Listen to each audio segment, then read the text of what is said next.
Be Casual Wine Geek Wednesday. Tandem bubbles for you on this wonderful Wednesday. We just opened up 2 bottles of cava at the same time. At the same time. 2 different bottles at the same time. Can we be real classy and cheers the bottles? We did that once, and we don't want to do that again. Remember what happened last time we did this? We won't let that happen. Shh, we don't talk about that day. Okay, cheers. Oopsies, hold on. Except then you hit my microphone, and it's a crisis. Cheers. See, we're professional. There was no disaster. We learned from our mistakes. No one died. Perfect. Hi. A very, very big to-do. I'm having a rough time. That's okay. This is the kava that I brought. Okay. That is the kava that you brought. Thank you. This is the kava that I brought. Yes. That is the kava that you brought. Okay. Thank you. So now, us, or you, me. Got it. So that we're having both of the kavas at the same time so that we can kind of try them back to back. It's the best thing about taking 2 bottles to a party is you open them at the same time and you taste them against each other. Yeah, well, and that's fun when you've got like, oh, I brought a couple Merlots, or we're going to compare Chardonnays from California and Washington, or styles of Sauvignon Blanc, which is actually a lot of fun. If you like Sauvignon Blanc. Some of us in the room don't. We're not naming names. She's sitting right across the table from me and she's got 2 glasses of bubbles. Yeah, I mean, I don't mind Sauvignon Blanc. It's just not my go-to. I know. That's fine. All right. Happy episode number 29. You guys and gals, 29. Spring Brunch-A-Thon. What is one of my favorite things in the world? Brunch. What is my thing that I like too? Also, I like springtime. Brunch. Springtime and brunch and all the things. The things. I mean, the flowers are starting to come up. Yeah, I saw some crocuses the other day. Yeah. And it's, I think we're at equinox now. We're like the 21st, 22nd of March. So, is that equinox? Well, right, because Easter's right around the corner. Yeah. Yeah. Hence the spring brunch-a-thon, because you know what my crazy giant Catholic family love to do? At brunch? Eat and drink a lot around the Easter time. And you take 2 bottles. So we're starting off with bottles. We generally started off with a couple bottles before we went to Mass. Yeah. Shout out to the Italian Catholics that I know from Capitol Hill. You know who you are. And kava's so we're starting with a couple of bottles of kava. Kava's great to pour with. You could have mimosa party with kavas. Yeah, and so I almost brought a Prosecco actually because I did a little research on the Bellini, very classic brunch cocktail. Brunch cocktail, yeah. So we'll talk about that in a bit. However, I had a kava in the house and I didn't have to leave. If there's one thing I am, it's time effective. Efficient. You're totally efficient. Yeah, so I brought a kava, you brought a kava, and then I also brought a Vouvray. So we had a Vouvray a couple weeks ago. Yeah, it was really good. That was really delicious. And I think that it's a really good brunch wine, and we'll get into some really good brunch food and wine pairing ideas. And I also found some really awesome recipes. Oh, cool. Awesome. Turns out Martha Stewart knows a lot. About brunch? About a lot of things. Sometimes it's food and wine pairing. Sometimes it's the best tablecloth to throw a tablescape with. You don't know. Also, white collar crime. She knows a little bit about that. We love you, Martha. Hey, did anyone die? Nobody died. She got a fancy new outfit, and she's friends with Snoop Dogg. I love her. Right?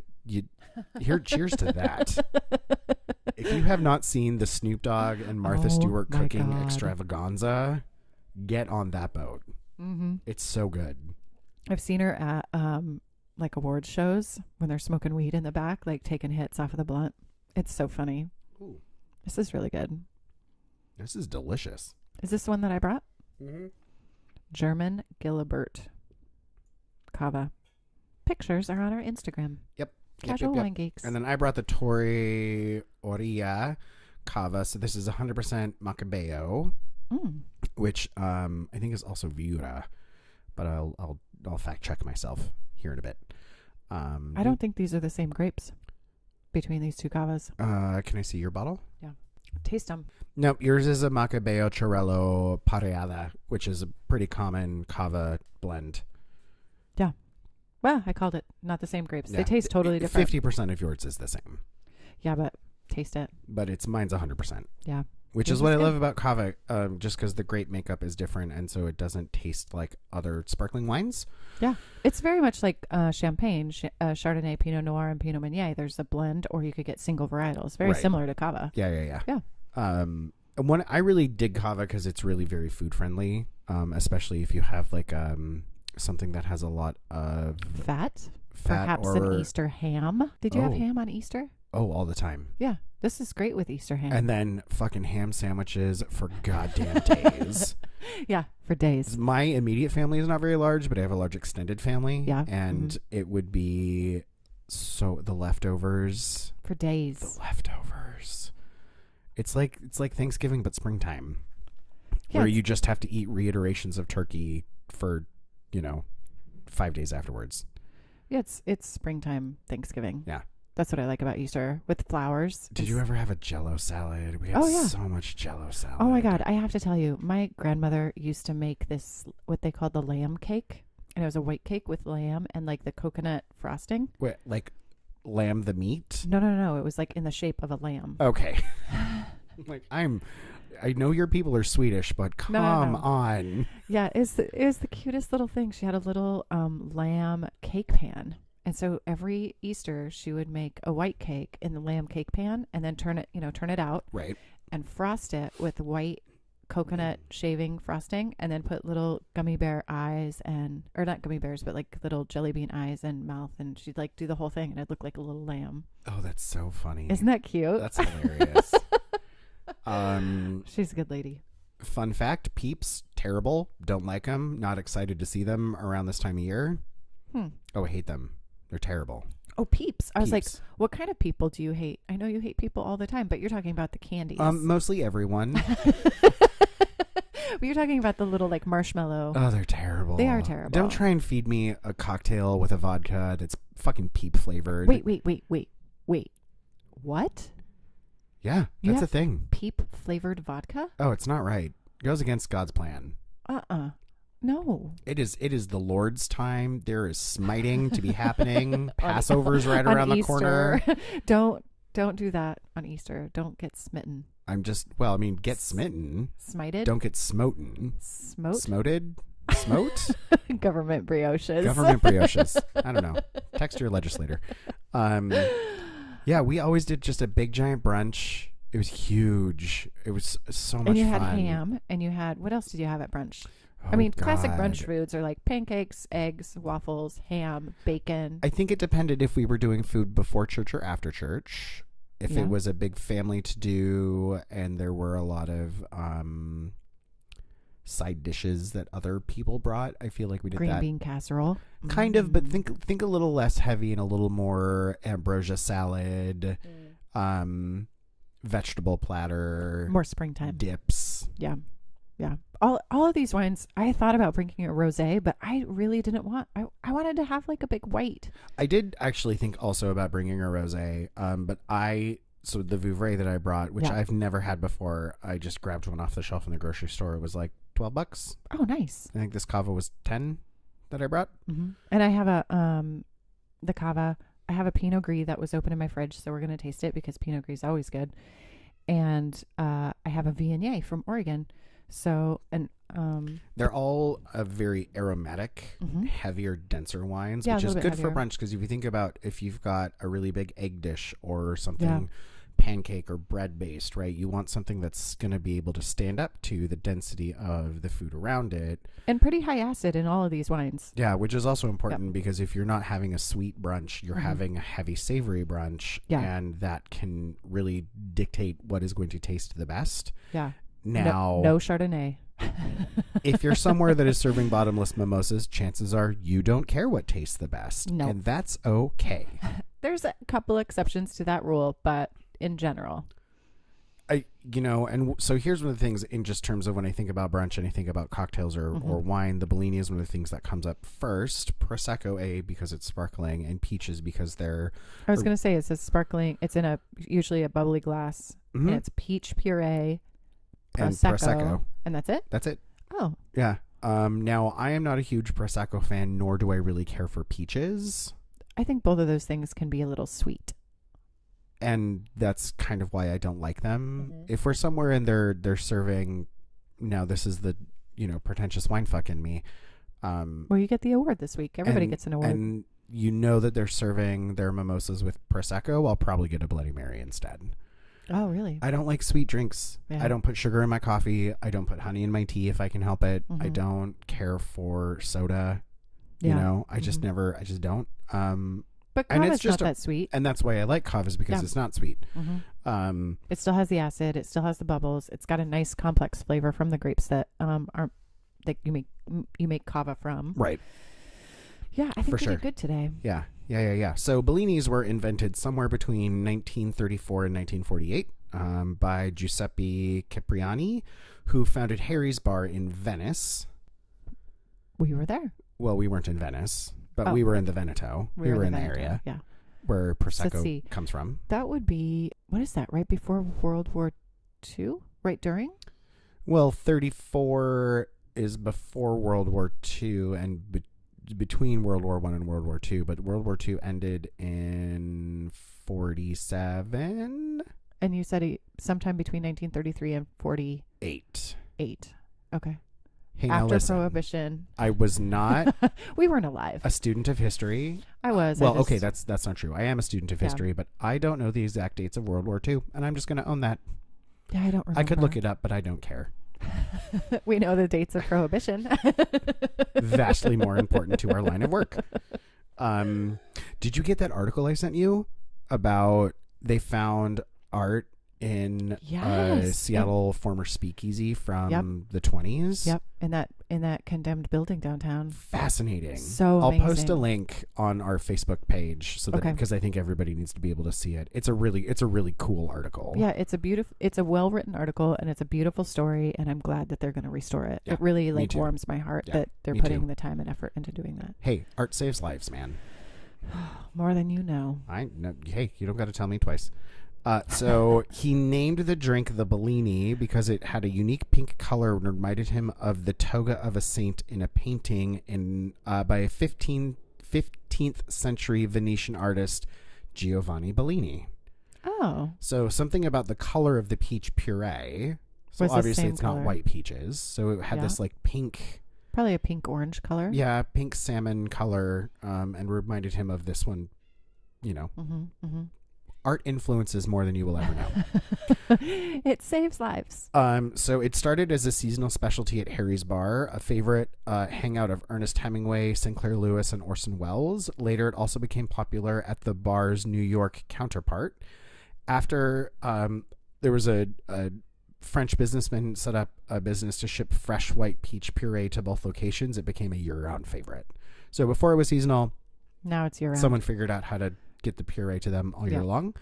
The Bellini is the official IBA cocktail. They also suggest a Puccini, replacing the peach puree with equal amounts of mandarin juice, a Rosini, which uses strawberry puree, or a Tintoretto, which is made with pomegranate juice.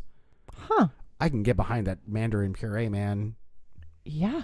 That's like a blood orange margarita. I can get behind that one too. Yeah. Huh. Interesting. Who knew about the Bellini? Yeah. Thanks. Marinating fresh peaches in wine is an Italian tradition.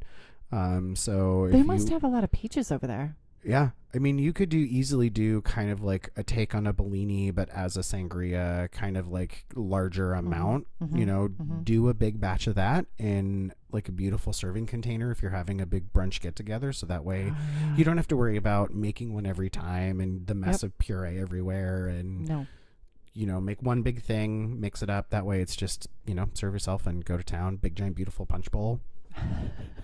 I mean, I don't have a beautiful punch bowl, but maybe someone else does. I think my sister got the beautiful punch bowl. We can remedy that. Well, I stole the gravy boat, so I feel like it's I hope your sister's not listening. I hope she is. Hey, girl. No, my sister's amazing. Hey, girl. We have your gravy boat. I think she's coming to visit in July, which I'm really, really excited about because we haven't seen each other since my wedding. Almost 3 years ago. Holy cow. Yeah. Maybe we can have her on the show. I'm busy. She stayed at our house while we were in Europe. Like, she happened to be in town the weekend that we were leaving. What? Yeah. And never she was saw like, her. hey, do you think you could give me a recommendation for a hotel? And I was like, no, you could just stay at our house. We're going to be gone, but someone else is taking care of the dog, and it's a free place to stay. That's amazing. I would feel comfortable with you in my house because, we're sister. related. It's nice to know that someone's home for a couple days. Right. So, you know, it was Right. great. But no, we didn't get to see each other. She showed up like the day after we left. Oh, that's a bummer. Yeah. She's a cool lady. That's a bummer. I love her. Love her. Hey, sister. Yeah, Bellinis. Didn't bring Prosecco. Thought it'd be interesting to talk about. Yeah. I love brunch. Brunch is my favorite meal of the day. And I'm not like, I like to get up early. I like to have my coffee. I like to kind of have the morning to do my own thing. But come 10 o'clock in the morning, I am hungry. I want a sparkly cocktail. I want to hang out with some friends. Yeah. You know. Graze. Graze? Eat Graze, Graze, like Graze, snack Oh, on Graze. food all day long. Yeah, great. I was like, Gray? What? I don't No, invite sorry, aliens I'm a little, to my brunch. I'm a little phlegmy today. The weather got weird, and Oh, yeah. I'm a little. Anyway, Yeah. as most of us know, Yes. brunch Mm-hmm. is a combination of breakfast and lunch. Served between 9 and what? What do you think? Like noon? 11 and 3, I would say. Oh, you're a later bruncher. I don't oppose a late brunch. All I think right. okay, I'm going to say between 9 and 2. 9 and 2. All right. I think at 3 you're no longer brunching. You're like afternoon Yes. lunching. Mm-hmm. Supper, we'll call that. When is dinner?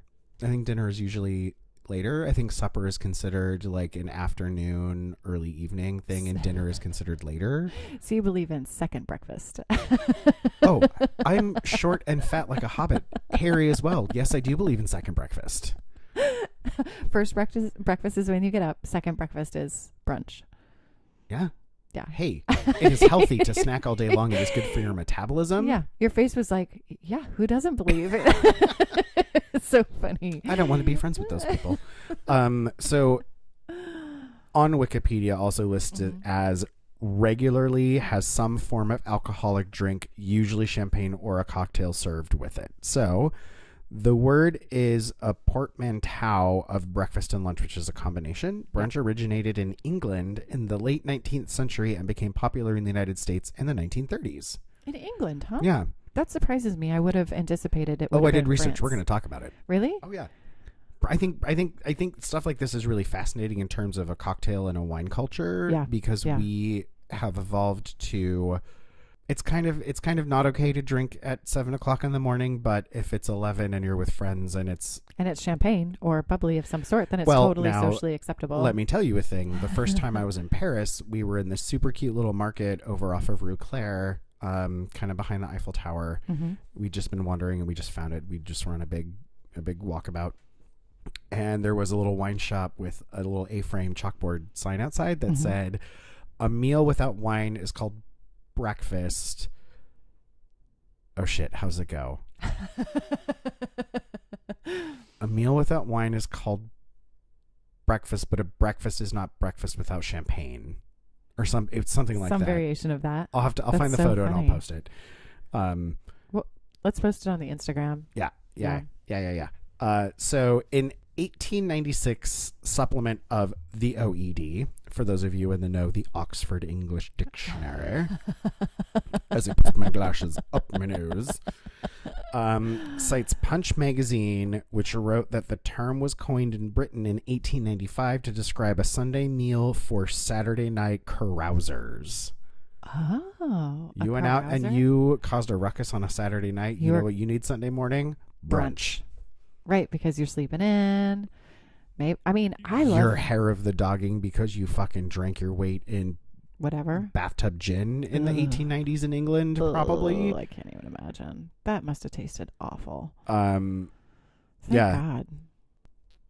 So Saturday Night Carousers, in the writer Guy Beringer's article Brunch, a plea in Hunter's Weekly. So instead of England's early brunch dinner, a post-church ordeal of heavy meats and savory pies, why not a new meal served around noon, which starts with tea or coffee, marmalade, which I made last week, and other breakfast fixtures. Not jam. No, I made marmalade, and it was goddamn delicious. Do you like blood oranges? Do you like ginger? Every time that word comes up, it makes me think of the dirtiest joke I know, which I will not tell, but we said on the very first episode. I figure if you've made it past the first episode, Our sense of humor is okay. Yeah, for sure. So Sorry, marmalade, jam. marmalade and other breakfast fixtures before moving along to a heavier fare. By limiting the need to get up early on Sunday, brunch would make life brighter for Saturday night carousers. It would promote human happiness in other ways as well. Brunch is cheerful, sociable, and enticing, Berenger wrote. It is talk compelling. It puts you in a good temper. It makes you satisfied with yourself and your fellow beings. It sweeps away the worries and the cobwebs of the week. William Grimes, a brunch the more bizarre the better, wrote in New York Times in 1988. So it is sometimes credited to reporter Frank Ward O'Malley, who wrote for the New York newspaper The Sun from 1906 to 1919, allegedly based the typical midday eating habits of a newspaper reporter. Bravo. That's a great quote. Yeah. And here's what I love about brunch. I love that brunch ends at about exactly the same time as that I want to nap. Oh, for sure. On a Sunday? Absolutely. I like to nap on a Sunday. Absolutely. And you get some champagne in, some like nice big breakfast, 2 o'clock, 3 o'clock in the afternoon. Have 3 or 4 friends over, have a really nice pot of coffee and a good, thing breakfast of tea. Casserole or something. Have a nibble for people while you're making breakfast. Make it a social affair. Yeah. Play a card game. Cribbage. Hey, we're gonna play cribbage on Friday. You best believe it. Cheers. We have cribbage day, yo. Okay. I pulled my board out yesterday. You did. I'm really excited. This is the Pinot Gris. This is St. Innocent, Oregon. They're in the Eola Amity. This is the 2015, and I had such a delightful time there in that tasting room. Such a fun day to go and taste and cruise around. It's got a really interesting kind of Asian pear finish to it. The acid is perfect. Yeah, this is it has such an interesting flavor. I like it. Eola Amity gets a little bit more sun because it's a little bit farther south in the valley, so the grapes ripen up a little bit better. Yeah. Mm-hmm. This would be a great brunch wine. Right? The acid is amazing and totally on point. It's nice and easy to drink. It's not overwhelming or heavy. Yeah. You're a Pinot Gris guy. What do you think? I'm not a Pinot Gris guy. Well, I mean, you like Pinot Gris from Alsace. You can definitely tell that this is domestic and not French. Really? What's one of the things that you can tell? It's the weight is different. Okay. It hangs on the front of my palate different than Alsatian Pinot Gris. It's not quite as bright. It's a little bit dense. Mm-hmm. I don't want to say it's seen. It seems boozy. I don't want to say it's seen oak because that seems weird to me, but it tastes heavy like oak. Yeah, tank fermented, aged. It's because it was aged on the lees. That's why. It's richer. Oh, yeah, it is a little bit more rich. Right. And so I guess it's not oak that I wasn't tasting oak, but like sometimes when you get a denser wine that's really oaky or something that's been aged on the lees for a long time, which are the dead yeast cells, right? Mm-hmm. It'll have this kind of richer texture and complexity to it. I like it. 13.5%. It is a little hot. Yeah, it's a little boozy. Yep. But hey, you want to get your guests lit? Everybody needs a bright light in their life. For sure. Yeah. So, pardon me, in kind of looking at what some other people think about the best brunch wines and also some recipes that they suggested to go with. Oh, excuse me, the bubbles are just coming to say hello. The things that they recommended, Segura Viudas, which is one of my favorite cavas, right, which we've had a couple of times, who we're going to be able to talk to on Friday. Oh, so this is coming out in the future. Yeah, hi the future. Hi the future. We're at the past. I hope you heed our warnings. We'll leave them folded up in a book in the library for you. You have to just figure out which one. Yeah, take them out. Oh, that would be fun. Oh my gosh, planning. Anyway, so by the time this comes out, we'll have already been to Canada, right? Yeah. So we're gonna get to talk to Segura Viudas when we're at the tasting. We'll take a picture. And yeah, there's gonna be live streaming pictures. Kava, you don't even know. Kava bath. I just found out that there's an app for all of the trade tasting folks. Yeah, welcome. Yeah, that's gonna be amazing. Yeah, pretty stoked. Anyway, so they recommend this Kava with a really good egg dish. Oh, the Segura Viudas. Yeah. Vitas. Yeah. like an egg casserole, like like a breakfast casserole. Yep. So here's I love brunch so much, but I like spending time with my friends, so I don't particularly enjoy having to prep the same morning if I'm doing something else. Right. I love a breakfast casserole because you can prep it and stick it in the fridge. In the fridge the night before, which is at the end of the day going to be better because a lot of your flavors have time to meld. Yeah. You leave it in the fridge overnight and put it in the oven in the morning. Hey, you have half a loaf of day-old bread that you aren't going to do anything with. Cut it up into cubes. Toast those cubes. Toast the cubes. Yeah. It makes a world of difference. Yeah. I'm just going to let you know. Sausage actually works better than bacon because it's got fat. And the eggs. Mm-hmm. You can do all sorts of. I love brunch. It's good so stuff. Much. It's good stuff. Well, now here's the thing, Martha Stewart. Hi, Martha.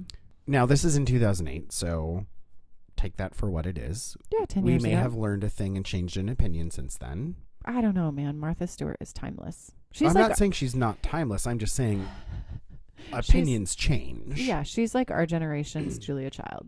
I can get behind that. Yeah, I think so. I can honestly totally think get behind that. Because she changed the way that we thought about being at home, right? Yeah, absolutely. The same way that Julia Child's changed the way that we thought about cooking in our own kitchens. Yeah. Yeah. Did you ever read the book Julie and Julia? I watched the movie. Oh, the movie was terrible. The book was amazing. I thought the movie was entertaining enough where you could get yeah, I'll read the book. How about that? A lot of the things and how the author describes Julie, the modern day girl, going through everything, I think didn't translate very well to film. There's one chapter where she talks about getting a lobster. She does a whole lobster bit. Yeah. And like, that's one of the biggest things I remember about the book is the bit about the lobster and her getting lobsters in Chinatown and being on the subway and taking them home and doing the thing. And it's live lobsters. Yeah, live. And so when it comes to the movie, I feel like a lot of those moments really didn't translate well. Yeah. All right. Meryl Streep was amazing. As she is. And I like Amy Adams. Oh, I love Amy Adams. I don't know if that particular role was her best role. I just don't think it was a good movie. And the book was better. Yeah. That's all I'm going to say. Do you want me to open the next bottle? Oh, yeah. Will you open this one? Yeah. So I brought a Vouvray, which is from the Loire Valley in France. It is 100% Chenin Blanc, very aromatic, and really delicious. I love Vouvray. It's one of my favorites. Oh, yeah, Vouvray first and then Viognier is how I set it up. So Martha Stewart. Yeah, let's talk about some Martha Stewart stuff. This is now quoting at the beginning of this article. Brunch's charms lie in its varied all things to all people character, which is one of the things I agree with. Brunch can be... Absolutely. It is such a blank canvas in terms of how you want to host a brunch. Like, it's like I want to say anti-dinner party. It's the much more casual... awesome get together, and you can do whatever you want. You can do everything. You could do steak and eggs. You could do waffles and chicken. You could do, breakfast casserole. You could do sandwiches. Oh, Martha Stewart says you're going to serve steak and eggs. Martha Stewart says you should serve a Merlot. We'll get to that. Brunch. It's on the list. Don't you worry. So the fare can be deliciously sticky sweet pancakes, spicy Mexican chilaquiles, which is hands down one of my favorite dishes ever. I love chilaquiles. The first time I had chilaquiles, I was in Mexico in Puerto Vallarta, and Did you lose your mind? It was one of those moments where you have something that is either a food or a beverage that is life-changing. Really? When you have those moments. Yeah. Where it just like... It is still a thought and a memory and a taste that I can never describe and will never forget. Wow. Yeah, it's chilaquiles. So, my favorite brunch dish in the world. Yeah. I had a very similar experience with huevos rancheros. Really? I was on a bus in Mexico, in the middle of Mexico. I got off the bus in the middle of nowhere, Mexico. And was walking up the street, and there was literally like 4 or 5 shops. I knew they had to serve brunch somewhere. And I'm like, ¿Dónde está huevos rancheros? I didn't know what that was, but I knew that was a breakfast something. I knew it was like an egg on a tortilla or whatever. Right. donde está huevos rancheros? Donde está huevos rancheros? And I walk into this place. I was like, donde está huevos rancheros? And the owner is like, aquí, aquí. I don't speak Spanish. And he's like screaming. That means here. Right. Yeah. And he's like grabbing my arms and like pulling me. And I'm like, whoa, whoa, whoa, whoa, whoa, whoa, whoa. And he's like, aquí, aquí, aquí, aquí. And I get sat down at a table. I'm like, because it didn't look like a restaurant. It looked like those are the best places. It looked like a auto supply store. It might have been both. Yeah. He sits me down at this table and I'm sitting there and they have, TVs on or whatever. And he brings out a huge plate. That was it. That was my story about brunch in Mexico. I get it. Hey, I've had brunch in Mexico and it's amazing. It is amazing. One of the chefs that I used to work with when I was in catering, she is from Jalisco, which is the state there on the coast. Yeah. And she went home to visit her family one Christmas. Or I guess it was like after Christmas because we could never get Christmas off. So it was like January, February. Yeah. And she came back after she'd been gone for like a week. Yeah. And she came back and she was like, hey, I have something for you. And I was like, what are you talking about? She's like, my mom made sauce so that I could make you chilaquiles for your birthday. I was like, what are you talking about? Really? She's like, yeah, I had my mom make you sauce so you could have chilaquiles. So that I could make, because I couldn't have her make chilaquiles and then fly it home from fucking Mexico. No, I was like, right, I get that. She's like, right, so I had my mom make sauce. Yeah. And I will make you chilaquiles for your birthday. Oh my gosh. That's amazing. Oh, I cried. It was one of the did? most touching.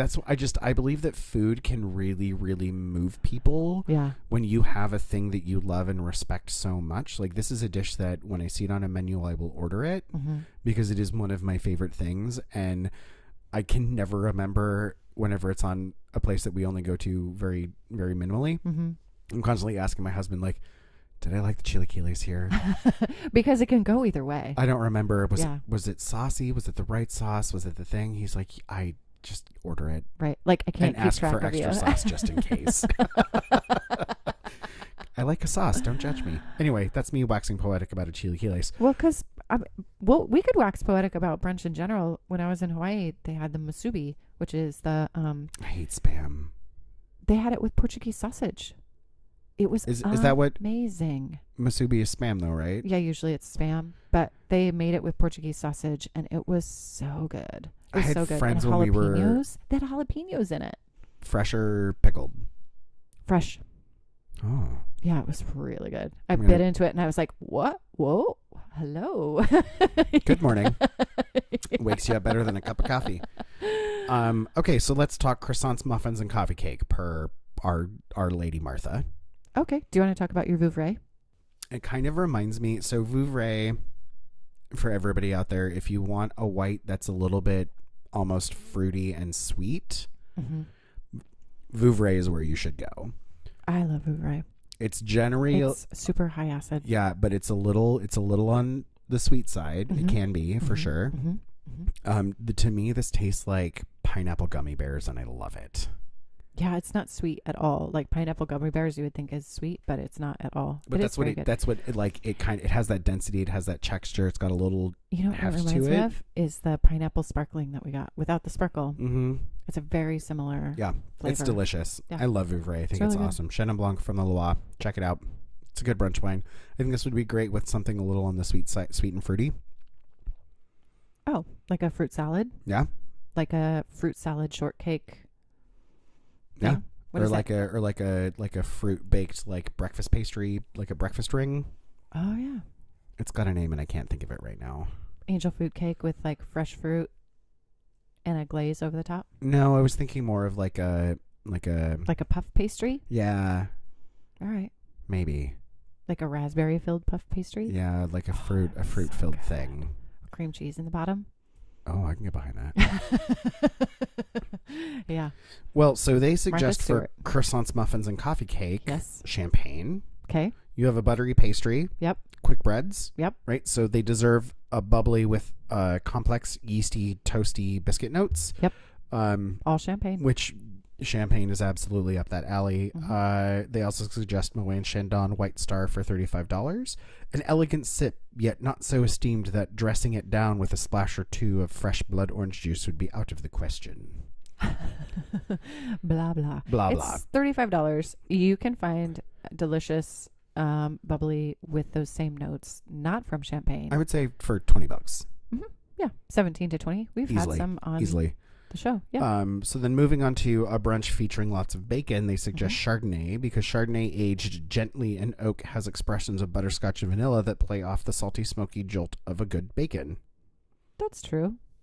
I absolutely agree with that. Yeah, the other way I would go with that is a champagne that was been and done in stainless steel. Yeah. With no oak, no nothing. Go Right. the opposite direction, and it's just bracing acidity to cut through the fat of the bacon. Yeah, for sure.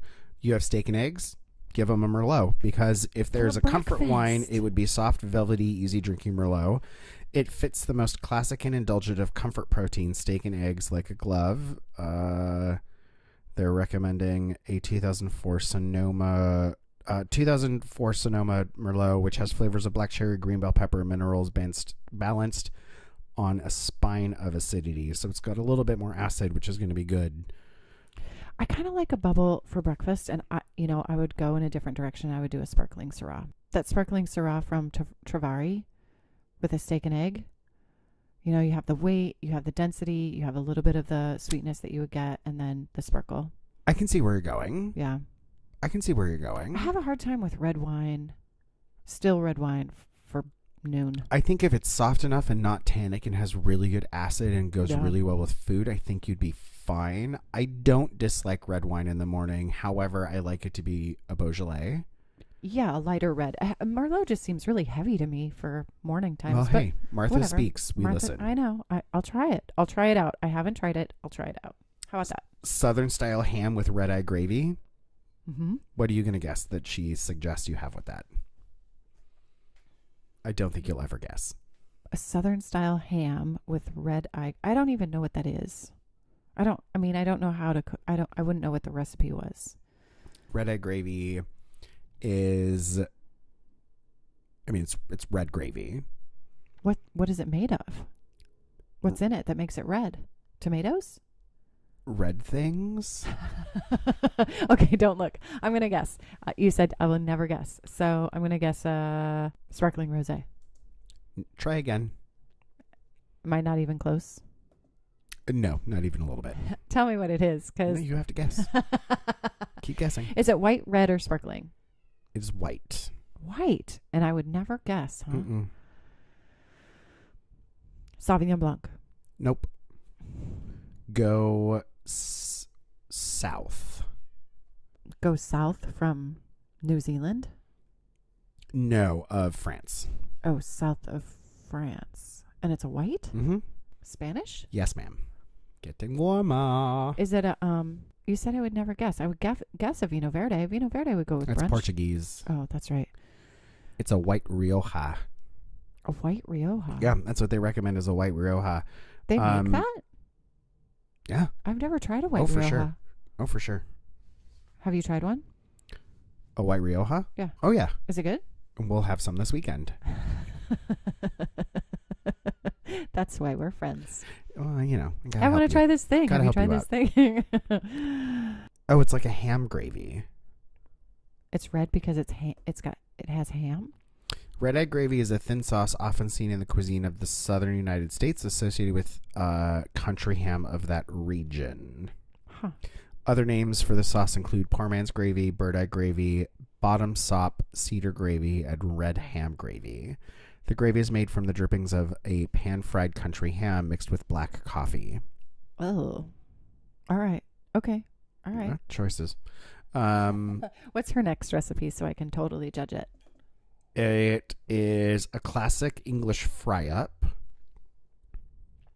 With the egg and the sausage and the tomato and the beans? Bacon, Okay. potatoes, roasted tomatoes, kidneys. Got it. She is saying a Australian Rhone style blend. You've got a meaty. Okay, I think so we have some research to do because I'm going to trust Martha Stewart, but that just seems so strange. I think it makes sense because yeah. Here's what I she agree. says. Okay. Because of the disparate elements on the plate of a classic fry-up, steaky bacon, potatoes, roasted tomatoes, kidneys, beans, calls for a wine that brings them all together, one with jammy berry fruit flavors and an earthy undertone. Yeah. All right. She's not wrong. I mean, she's Martha Stewart. I mean, Of I course think she's that not you wrong. wouldn't necessarily need to go so far as to do Australian. I think You just have to get a like good a Rhone, a fruit forward Rhone. a good Côte de Rhone Village. Yeah. You want declassified, not real fancy pants Rhone. Yep. I think would be great. And find one that has a lot of those really meaty, bacony undertones because they do exist. Yeah. Yeah. Those are flavors that come out in the making of wine. Huevos rancheros or chilaquiles. Two things that we actually, that's why I thought it was funny you brought up huevos rancheros, because I was like, oh, that's funny because it's on the list.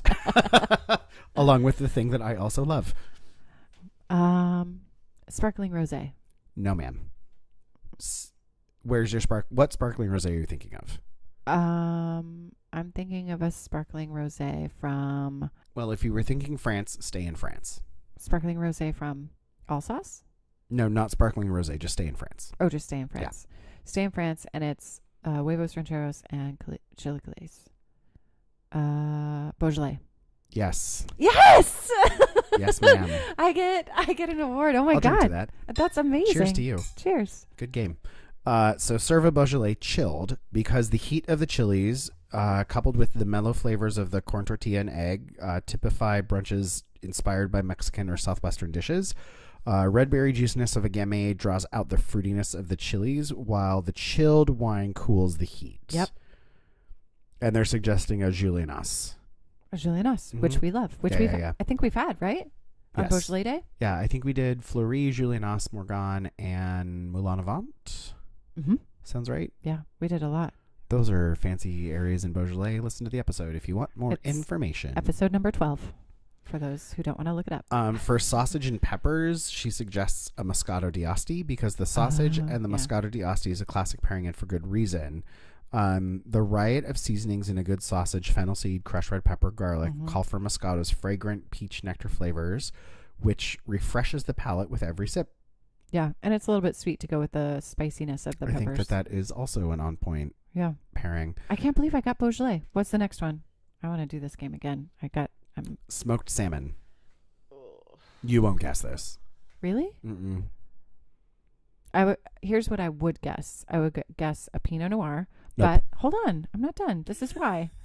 Pinot Noir goes really great with smoked salmon, and I would go Pinot Noir. I go 100% Pinot Noir, and I would go with a 100% Pinot Noir from a place where it's a little bit more fruity, and I would do a sparkling rather than a still. And you said no, so a smoked salmon. Can you give me an area of the world? Hungary. Oh, I won't get it. That's why I was like, you won't. There's nothing there. Oh, bummer. So they suggest a dry Hungarian ferment because the dry white wines made from ferment, which is a grape used normally in Tokay. Yeah. Azu. If you guys know what Tokay is, we'll talk about Tokay another day. Yeah, we should do that in a day. Talk about the Putendiosh. We'll talk about it another day. So because that grape has a really bright, bracing lemon character, it's like you're squeezing juice, like lemon juice, onto the smoked salmon. It balances the richly smoky, salty sensations of the fish, which I can get behind that. Yeah. It's got a real firm lemon-lime character on the palate and aromas of green herbs, which conjure the dill and chives typically served with smoked salmon.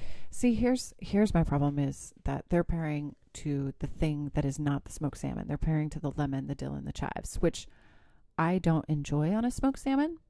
So I would never drink that wine because it wouldn't pair that with that. Like, I enjoy smoked salmon just on its own, which would pair nicely with a Pinot Noir. I think that though they are, as we have talked about before, none of these rules are set in stone.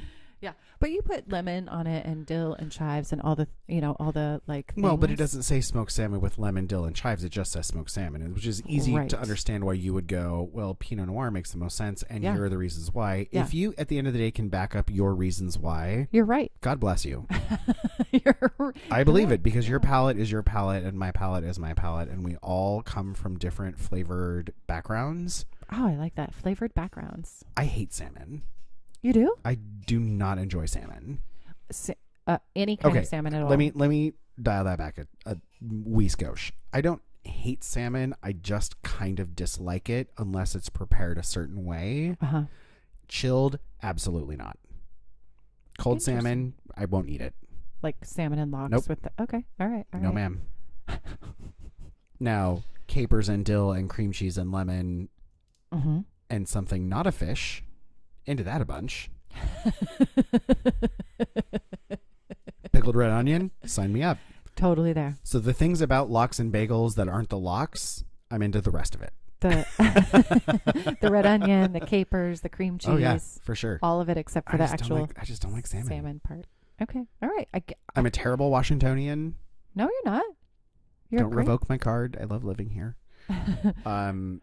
Don't send them French away. toast or pancakes with toppings. They're suggesting an Italian Prosecco because the dry citrus flavors and lively effervescence are the perfect foil for thick, sweet toppings such as maple syrup or honey that are often drizzled on these brunch mainstays. But Prosecco is equally suitable to pancake and French toast partners that possess more acidity and fruit flavors, such as apples, rhubarbs, or currant compote. So if you're going to go not just sweet for the sake of sweet, but also including a fruit element, Prosecco still is going to be okay. Well, Prosecco is great with fruit. Yeah. Yeah. The fruits love their Prosecco. I know a bunch of gays that drink Prosecco. I'm allowed to say that I'm in the group. Do you want to try our next wine? Yes, please. So this wine, I'm going to tell you about it before you go on to your next thing. Yeah. I have one more thing. That's all. Perfect. We're segueing. Christum from Eola Amity. I tasted at their tasting room. Uh-huh. Here's the thing. We have to go to Oregon and go tasting because at their tasting room, they have these huge, beautiful floor-to-ceiling doors that open that are from Bordeaux. I'm sorry, what? From Bordeaux in France. Did you get to touch them? Oh, yeah. You can touch them. You can I have pictures. The tasting. Sorry, I almost just threw my computer on the floor. I was so excited about the doors. I did a tasting there. Delightful. I stumped them on a question, and I don't remember what the question was, but I was really interested, and they didn't have an answer. But it was the people there, so nice, so nice. I'm into it. I'm into it. Christum, Oregon. So Viognier. The last thing. They can do Viognier because it's a little bit more warm. Yeah. Down there. I love a good Viognier. Well, there's a lot of Viognier in Washington State, but I'm interested to get your take on this from Oregon. It smells like Viognier. Because they don't do a lot in Oregon, you know? Oh, that smells really nice. One of the things I really like about Viognier is that it's a really fragrant, it's got a really strong nose. It's really floral. It is really floral. That is really tasty. Lower acid. Mm-hmm. I would have this with it's a little bit sweeter. Yeah. And it's very floral and it's very fruity. Yeah. It reminds me of like a still Moscato d'Asti with the complex of the fruit and the flavor. I think that you could easily serve this with sausage and peppers. Oh yeah. Something that's got a little heat because you want a little, and it's a thicker, yep. right? It's a heavier wine. A little wine. bit heavier. Yep. This would be great with anything that you need some weight to. Yeah. Mm-hmm. Well, so the last thing that our Lady Martha says is frittatas, omelets, quiches, and other egg dishes.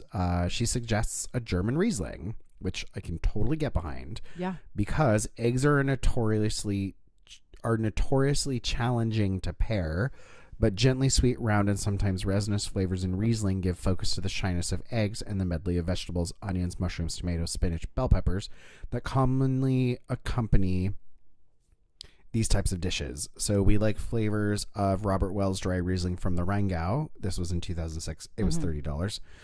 For their fruit and mineral tones, think star fruit and seltzer.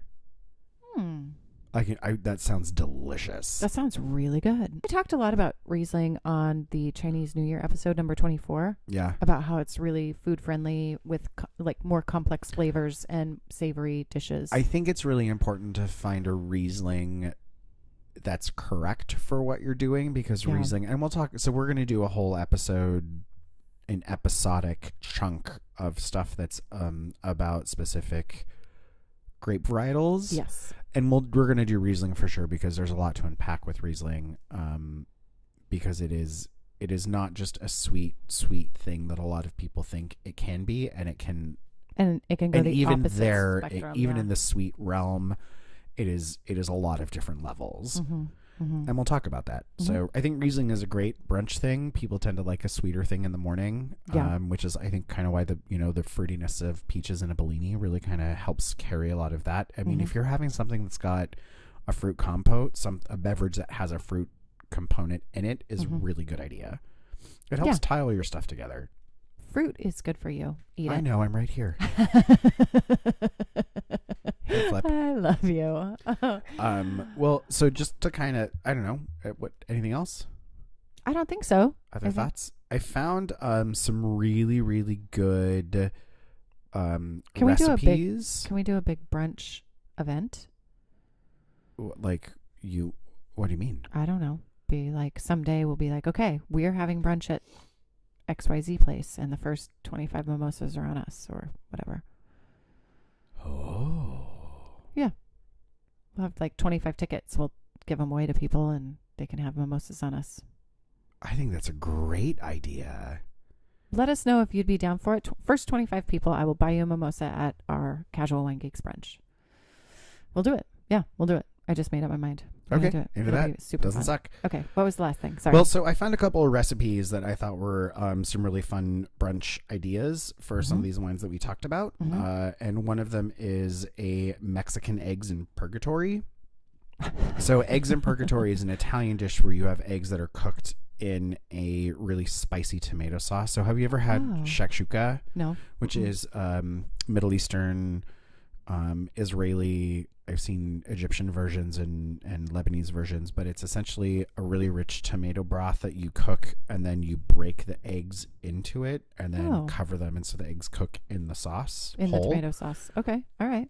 So eggs in purgatory is kind of similar, right? So you have a thing and then you break the eggs on top and then you continue cooking it. And we're going to put all of his notes and recipes up on our Patreon page. And if you're not a Patreon member, please sign up. It's only $1 per episode. It helps keep us on the air and you get access to all behind the scenes stuff.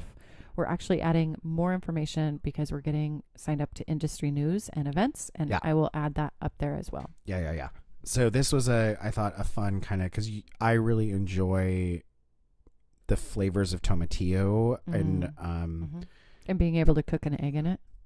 Yeah. Well, I mean, just this is a really great dish in general because it's kind of spicy. Tomatillos have that like vinegar acidity to them. And so I think when you have a good, you can pair wine easily with things like that, I think.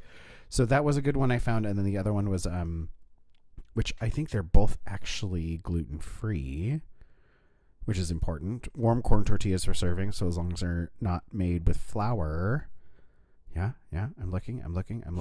Gluten-free, all the things. We like it. The other one was actually, so I've recently discovered a love of a sweet potato. I love sweet potatoes. I did not know. You put a little bit of cottage cheese and pepper on a sweet cottage potato? Cheese makes the baby Jesus cry. We're just going to full stop. That's just the way that is. Put a little cheese on a sweet potato. Yeah. So this is a baby Jesus cry. Yeah, it goes against God's plan. It's not right. It's not right. All right. I'm hard stop. Fine. I'm just saying. It's okay. We can agree to disagree. There's no disagreeing. It's wrong. Fair. That's fair. It's against nature. Cream cheese on a sweet potato. No, cottage cheese. Right, but my substitute now is cream cheese. Oh, that's acceptable. Okay.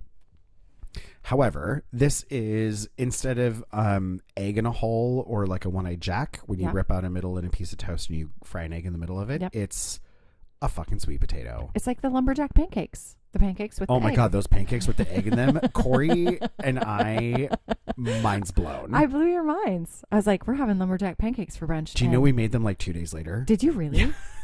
Yeah, so it's you just pour your pancake batter into the pan and then you crack an egg in the middle.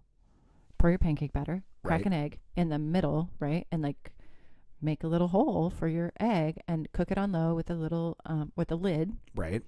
Because you want that conductive heat. Yep. And how was it when you made it 2 days later? So good. Oh my God, it was so good. Yeah. So the lumberjack pancakes are way better if you make the pancakes with coconut milk. That's what you were saying. Mm-hmm. Yeah. Way better. Well, this is essentially you take your sweet potatoes and You cut them into. You halvesy? No, it's You halvesy it and then you scoop it out and then or you scoop out a little bit for the no, egg, they right? cut it into like slices. Oh, Like if you and so let's say you have a so it looks like a small, piece of toast. Yeah, it looks like a big piece of toast. A potato toast with the middle It's cut out. about, I don't know, would you say that's about an inch thick? Yeah. Maybe about an inch thick. And then is that an inch? Yeah, That's an inch, right? It's totally an inch. Is that not an inch? It's probably an inch. It's about the size of your thumb, your knuckle to the end of your finger. That's about an inch. This is an inch? Ish. Yeah. Mm-hmm. Right, so I was right. So why were you making fun of me? Don't be mean. Don't be shady. Be a lady. No, I wasn't. They're saying slice the sweet potatoes lengthwise into 1 inch thick slices. An inch. Put a hole in the middle of it. Put your egg in the middle of it. Well, no. So they cook the sweet potatoes for about 10 to 15 minutes first until mostly tender. And then put the Break egg. your egg. Cheese the top of it. Bacon? Whatever the fuck you do to the top of it. Oh my They God, use you could do bacon. You can do anything. That's why I like this recipe, is because it's super really adaptable. Yeah. And you can make, if you have a sheet pan of, 15. Well, you need 2 or 3 sheet pans at that point. But hey, you've got 2 or 3 things in your oven. You could fit 10 on your sheet pan. I wouldn't want to crowd them because you don't want them to steam. All right. That's all I'm saying. Okay. Break an egg in the middle. Put the cheese and the bacon and all the things that you want on it. And then cook it for another 10 to 15 minutes. Yeah, that sounds good. It's going to happen next time we have brunch at our house. All right. I have started cooking with sweet potato and I goddamn love them. Yeah, they're great. They're so good. Sweet potatoes are way better than regular potatoes. I had no idea. I mean, regular potatoes are delicious, especially when they're mashed. They're different creatures, right? Yeah. They're just they serve different functions. Yeah. Not unlike the wines you would maybe bring to brunch. Or the foods you would serve with brunch. I think these are all amazing wines with brunch. Yeah, I agree. I think we did good work today. Yeah. Yeah. I love it. Well, that's all. That's what I've got. I love brunch. You love brunch. Who doesn't like to eat and drink with friends? I'm just Especially saying. in the morning so you can take a nap. It's the great thing about brunch is you host it at your house and you don't have to wait for 2 goddamn hours for biscuits that probably aren't good anyway. Yeah, and you can be in your pajamas. You can make your own goddamn biscuits. And then you just have a little slumber party for nap time when you put a movie on out in the living room. Yes. Yeah. It's brunch, baby. I got it down. I love brunch. I get up early. I got my pajamas on. Yes. I make my coffee. I do all my things, do my chores. Brunch happens at 10 to 11. Little movie, little nap. We've done it multiple times. I've been there. Highly recommended. I concur, ma'am. Have a great spring brunch. Yeah. And email me. Tell me you want to come to our spring Brunch-A-Thon. I will buy you a mimosa. First 25 people that email us, casualwinegeeks.com. You get a ticket and you get a mimosa. Wait, isn't the ticket for the mimosa? Yeah, but we'll tell you where we're going to be. I mean, we're not buying brunch for 25 people. No. I'm just going to get them a mimosa. Yeah. Like, You're on your own for brunch. Yeah, Maybe we'll find a great restaurant and we'll say, hey, we plan to have about X amount of folks show up. They're all going to pay for their own, but we're going to take care of the first round of mimosas for everybody. Absolutely. Yep. All right. We'll let you know. Email me if you want to be a part of the fun Casual Wine Geeks. @gmail.com. Yeah, you got it. What do we do when we go to a party? We always take 2 bottles. Thanks for listening. Hey, everybody. You're amazing. Happy brunching. We love you. Don't be pretentious wine fuck. Don't even do it. Come see us at brunch time and email us. Yeah. All right. Ciao. Bye-bye.